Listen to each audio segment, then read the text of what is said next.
वर्गातल्या मुलांना 6वीच्या पुढच्या मुलांना पण कळतं, पण हे छोटे लेकरं जे असतात त्यांना इझिली एवढं कळत नसतं की काय कोणाला विरोध करावा किंवा नाही.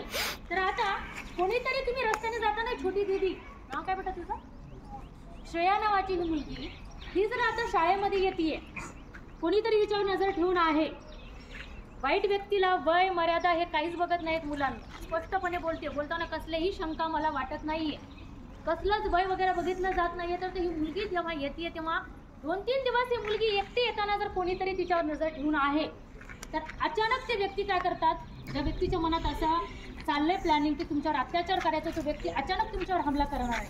तो व्यक्ती काय करेल, हिला काय काय आवडतं, आता हिने बघा हिच्या डोक्याला बेल्ट लावलाय, देते हा परत,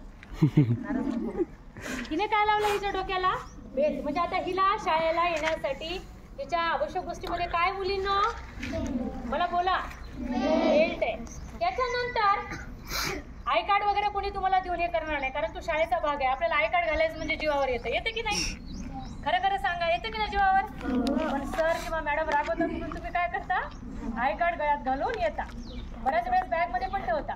तर अशा प्रकारच्या वस्तू, आता या वस्तूचंच तुम्हाला सांगते, तुमच्या मुलीकडे कोणाकडे काही अशा वस्तू आहेत का, देऊ शकेल का कोणी मला काही अशा वस्तू जे मीला देऊ शकते. मॅडम तुमच्याकडे काय आहे का असं चॉकलेट वगैरे.